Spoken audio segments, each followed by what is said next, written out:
Mr. HLC, I'm gonna need to see your research for this. What were your sources? Look, I'm not pissy, I'm just curious. I probably have an inside track on you as my algorithm will feed me more Australian stuff, and so I know what to look for. Australia.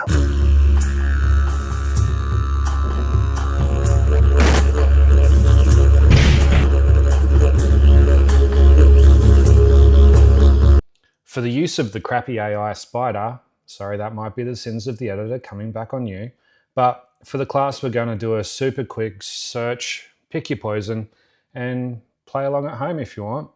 But I'm using Google.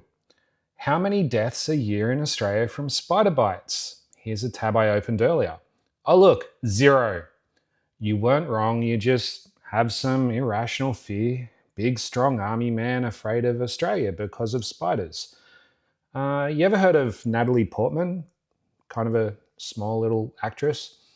Got paid to play pretend and has pretended to be a princess in Star Wars prequels and filmed in Australia. And then she came back to pretend to be Jane Foster, able to wield Mjolnir. What's the story, bro? Do you have less intestinal fortitude than an actress? It was her job. Okay, cool. Yeah, good point. Well presented. Look, I'm going to point out we've got a few museums. We've even got a RAF museum, which is the Royal Australian Air Force. We just shorten it down to RAF.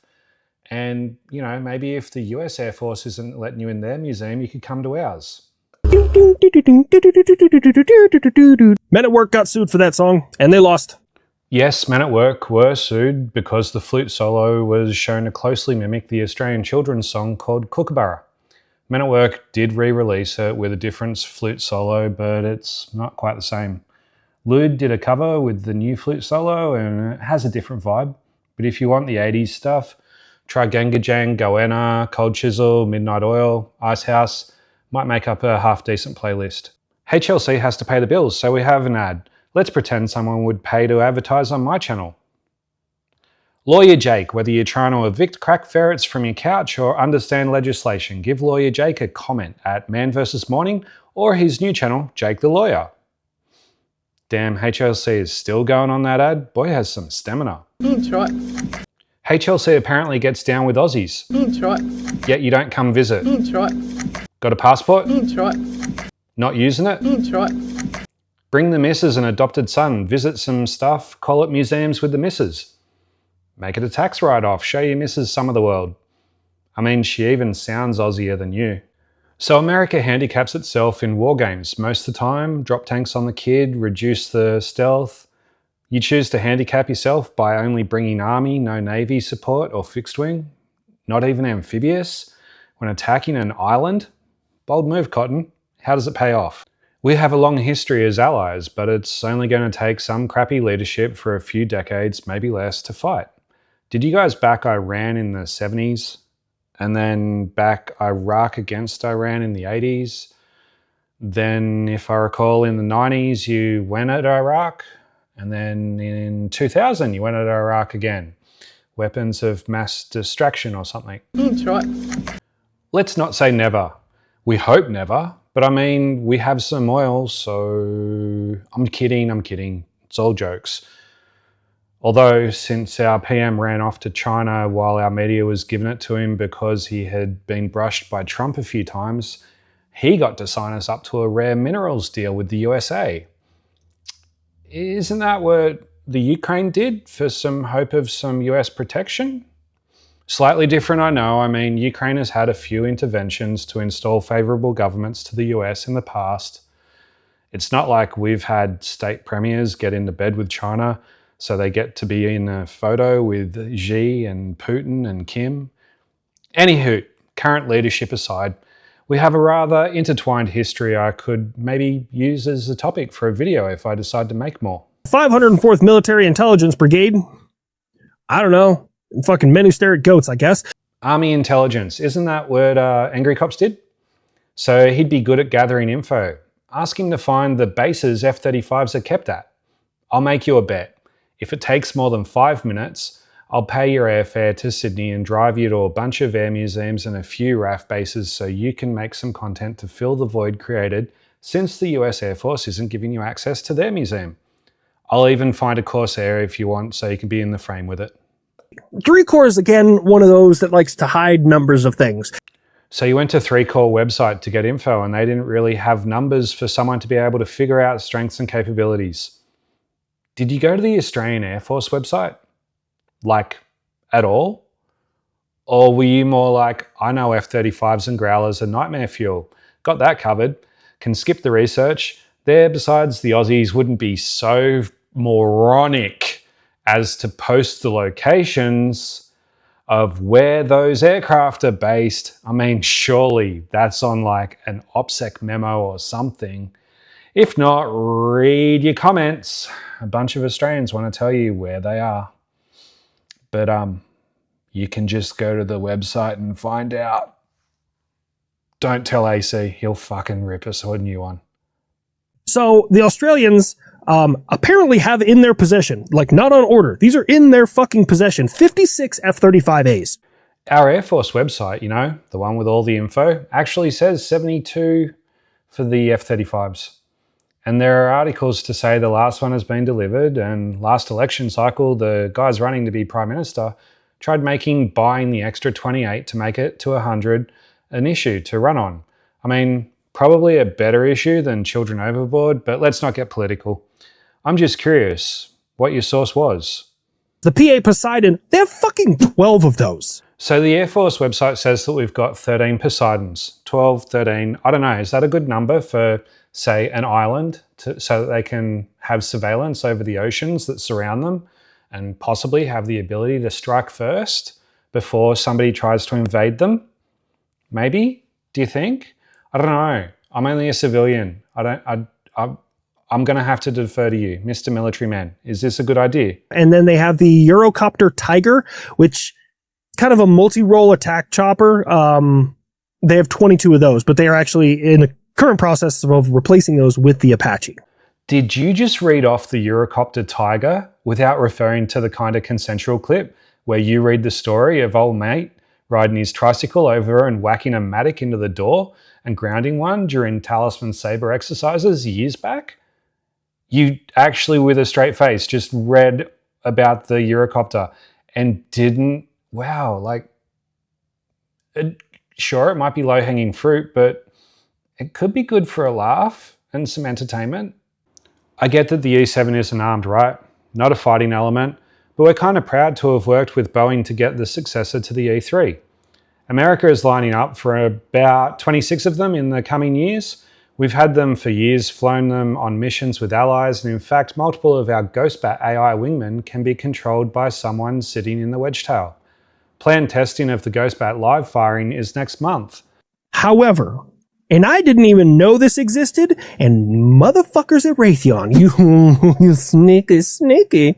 Okay, I'm going to say this in the best way that I possibly can, okay? Without, obviously going to prison. So they're working, the US and Australia are working together, creating the HACM, which is the Hypersonic Attack Cruise Missile. And its goal is to be fielded and ready to go by 2027. If you want to talk about a missile not due till 2027 to tickle your missiletism, then maybe, just maybe, the Ghostbat and the Ghost Shark could get some love. Those names will grow on you, I'm sure. I know you love the name Ghost. The Ghost Shark, I hear you ask? Probably not, but I'm just going to talk about it anyway. Well, the Ghost Shark is going into service next year. We dropped one off for some testing in Hawaii in 2024. It's an unmanned sub thing. Lots of dwell time, could be effective for defending an island. Guess we'll see in future Talisman Sabre training exercises. Maybe HLC has mentioned them in the past and I just haven't gone far enough back in his back catalogue of work. Now we move on to artillery. The Australians have artillery. It's just not a lot that I was able to find. They have 55 777s, which I know, like, okay, that is a lot, okay? That's 55 155 millimeter artillery pieces. That's a good amount of firepower, right? I'm not talking shit. But compared to the United States, look, what we're bringing into this fight, and there's a reason why 3Corps is like 48% of the United States Army, like, combat capability, is because you also have an unknown number of M2A2s that are left over from World War II. They're 105 millimeter. I read articles saying they are in service. I read articles saying they're not in service. I figured by now you guys would have upgraded to the American 119er. Apparently not. So in the artillery game, we've actually put in an order for about 42 HIMARS, and apparently 2 of them have already been delivered. We've also got orders for a bunch of a Korean self-propelled arty we're going to call the Huntsman, and 2 of those have also been delivered, but this wasn't in HLC's notes. It ain't a party without arty. So now we get down to the war plan. Australia, you guys have been there like over 100 years. Why does no one live in most of your country? I mean, I get it. It's fucked up out there, right? Like it's the Australian outback. It's the Australian, like, I understand, but I don't get it. You know what I'm saying? Okay. So basically, so the whole we've been here over 100 years. Indigenous are actually over 40,000 easy. The white fellas, well, the Dutch dumped 2 guys here in like 1629 on the west coast as punishment after the Batavia incident. Then they had another shipwreck where there was less than 100 people left on the west coast as well, back in the 1600s. Nobody knows if they survived or not. They were never really heard of again. 1788, 12 ships landed to set up a colony in Sydney. Multiple other colonies were started as well, so it turns out fresh water is actually a major issue. The colony was meant to start where the airport currently is, but they couldn't source fresh water. So the governor sailed around to Sydney Harbour, and the rest is kind of history. We're the second driest continent on Earth behind Antarctica. We have 80% of the country gets less than 2 foot of rain a year. 50% gets less than a foot of rain a year. If you're thinking it's the big scary wildlife, like, oh, the outback, there's snakes there that'll kill ya. Well, actually, let's see if I've got a tab here. Oh yeah, snakebite deaths are about 2 a year. The mountains up the whole east coast actually triggers rainfall so we can support drinking water for people. So to put in the infrastructure to support bigger cities inland would also be damaging to the environment. The mountains that run up that east coast are actually called the Great Dividing Range, and the Murray-Darling River system starts on the west side of the mountains and flows out to the middle in South Australia. And to be kind to the environment, farmers who irrigate were put on a water unit system in the last few decades, so that there will still be fresh water flowing the length of those rivers. all of your bases, minus a select few, are in Brisbane. I'm sure you're going to hate my pronunciation of these. Brisbane, Sydney, Melbourne, Adelaide, and Perth. Perth. I'm bringing my Perth to the ball. I'm sorry. I hate that so much. I don't like the way that city is fucking set. So the bases are kind of where the population is, except the select few which might be strategic or advantageous. The pronunciation of stuff in Australia, or Straya, not every letter needs to be pronounced. So have a crack at this suburb of Perth, arguably the most remote capital city in the world. If your missus likes cute and cuddly, Rottnest Island off Perth has quokkas. Oh, and Melbourne and Brisbane. If you're more comfortable, try Brizzy, and the most locked down city during the pandemic, formerly the most livable city. Not sure if they're rebranding to Machete Amnesty Bin. Actually, just go with Melbourne. It sounds pretty close. So a small number of Royal Australian Air Force, RAAF, whatever. We just say RAF to differentiate it from the POMs, well, kind of geographically, other times contextually, and if you're just not sure, ask Aussie or POM. Bases are on the north side of Australia with nothing in between. There's literally like, guys, okay. I was looking in the Northern Territory. I was like, okay, let's look at avenues of approach, terrain, is there any cover? There's fucking nothing there. I tried finding somewhere in the United States that was as remote as the Northern Territory. And I had to go to Alaska to find it. Like, there is more population in all of the lower 48. Put that in perspective, Americans. All of the lower 48, no matter how in the middle of fucking nowhere you are, there is a denser population everywhere in the lower 48 than there is in the Northern Territory of Australia. There's fucking nothing there. You're a radar guy. Did you check out the Jindalee radar array? Is it any good? Canada is buying it, that's all. You considered coming at us from Darwin. We might have some long-range radar coverage of your approach. Did it come up in your research? Jindalee? John? Either of those? Don't check on newspaper articles of a group of Chinese people just sailing in and wandering onto one of the bases or airstrips. It definitely didn't happen in the Kimberley. Just curious, your opinion of John. Missed it or bad judgment call to say not important? You want to talk remote. This is a camp somewhere in the Pilbara that housed fly-in, fly-out workers. Yeah, we don't build towns for people to live in, to work. We fly them to an unarmed little chair force fob equivalent to work for a few weeks, then fly them home. Also, found out while I was doing this research. Well, actually, I found it a couple weeks before this research. I didn't know Tasmania was a state of Australia. I thought they were their own thing. I didn't know that. Anyways. So if you're reading comments, people want to see your map of Tassie. It is between your neon green tattoo and your old fella. Not sure if you manscape it for the missus, but apparently lots of folks want to see it.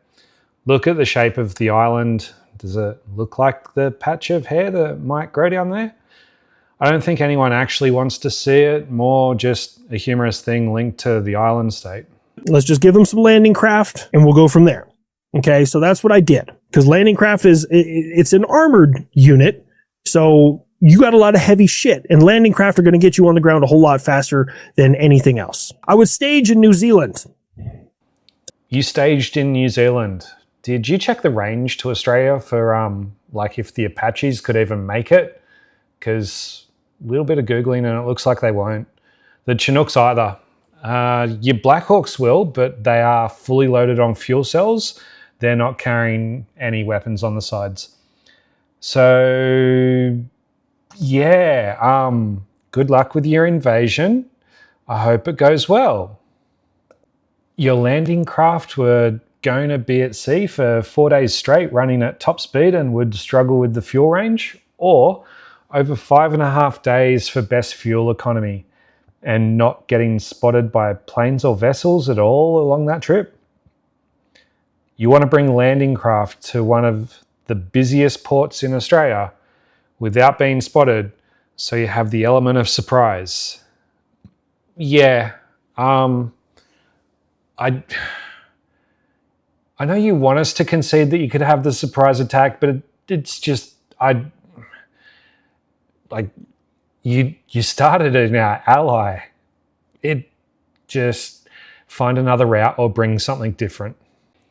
You decided to send 2 divisions through an offshore oil field to strike with the element of surprise, like no one was going to see you and raise the alarm.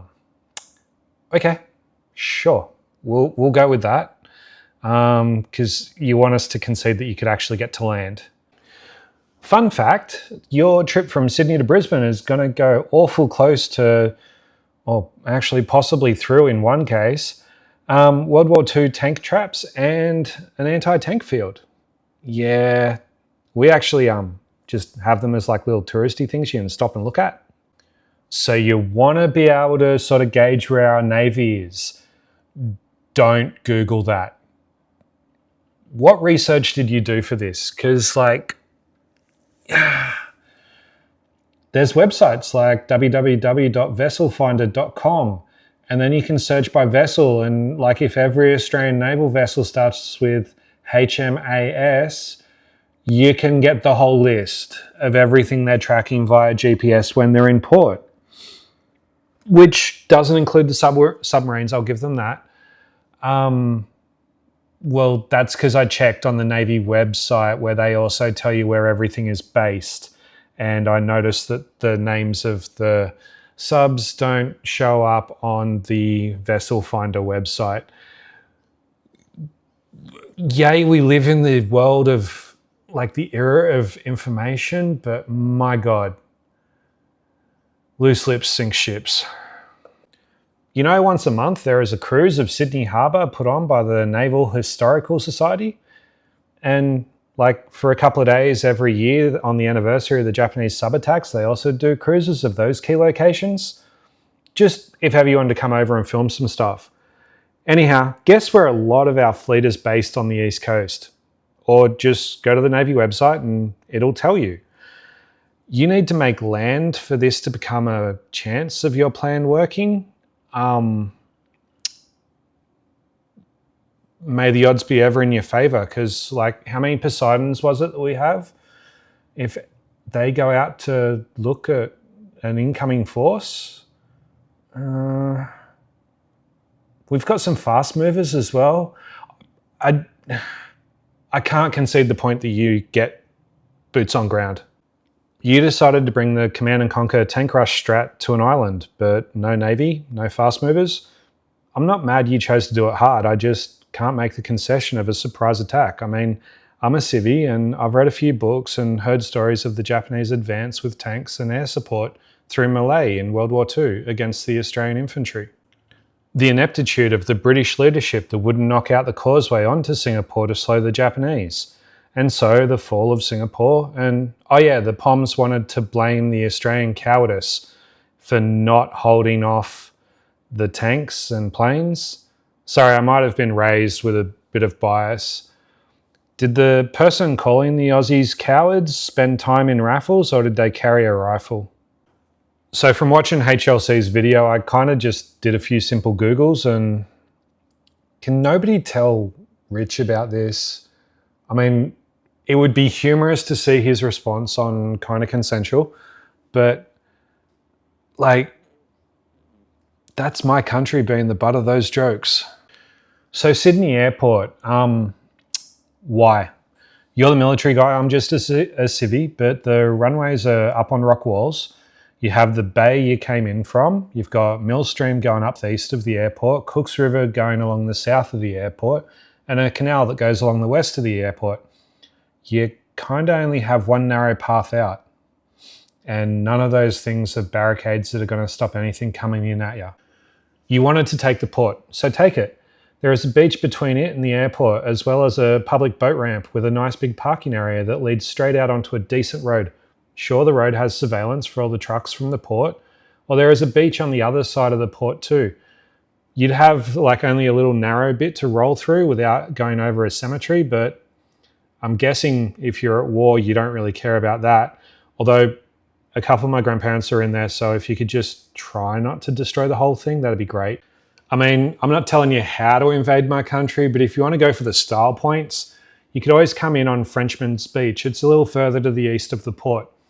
And when you come up there, you're actually going to be right beside an old fort from the 1800s, which ended up being used for Mission Impossible 2. I mean, you could just park the M1A1s like right on that wooden bridge. Well, maybe not on the wooden bridge. I think it'd collapse. But just short of it, take a few snaps, you know. You can't just roll in. You have to do it with style. So getting out of the city, well, you've got like one major, two minor, and an alternate route across the Blue Mountains. The two minors actually filter into the major as you go up and over. And then when you get to the other side, you've got one major option down, one minor option down, and the alternate route as well. I mean, they all end up linking up again together at Lithgow, and Lithgow's 110 k's from Sydney Harbour, as the crow flies. Or I guess maybe SM2. The Navy's website says greater than 160 kilometres for the SM2 from Aegis. So, you know, maybe some losses. It'd be a shame if Artie had each route down the other side dialed in. Remember, your Apaches couldn't make the trip. Heading north, you'll probably get to the Hunter Valley. They do a really good white wine, but they also do a lot of open cut coal mining. Do you think their equipment might be able to create a few blockages for all of your vehicles getting through? And what if the explosives were repurposed to possibly cause a bit of damage? The fast movers aren't off the board yet, and there may be a few farm kids that get a good first shot in, and a few infantry are lost. You choose to come play in their backyard and they've grown up shooting rabbits and foxes at range with 22s. But they also have a 243 or bigger for deer and pigs. This is probably my best target with a 22 at 50 metres. And yeah, farm kids outshoot me easily. I was just checking the map actually, from the very southeast tip of New Zealand across to Tassie. Your Apaches could make it if they had full auxiliary fuel tanks. So sure, they can join the battle a day late. So the Apaches that are heading off to catch up with the forces that landed to head to Melbourne, they can switch out and put on all their weapons in Tassie. The other ones that are heading up to meet up with the forces that landed in Sydney, they're going to have to keep the auxiliary tanks on all the way up until they're there. So we'd be able to have our E7s up in the air, just picking the targets, fast movers doing whatever they want, and maybe our choppers are having their way too. Speaking of our helicopters, did you mention our Seahawks? They've got a few things on them and probably could have just gone out and intercepted all of your landing vessels as they were coming in. The Advanced Precision Kill Weapon System, bit of a mouthful actually, but they shoot 70mm rockets, can load up with about 38 of them in 2 digital rocket launchers. That'd take out a few of your landing vessels, wouldn't it? Or they can also load up with the Hellfire missile. You know, a few of those on board, that'd get rid of some. But what are we really fighting for? I mean, most things here are for sale. Just make us a decent offer. I mean, just ask China, even the politicians are on the take. So how about we just forget all the fighting and catch up down the pub for a drink? Sounds good.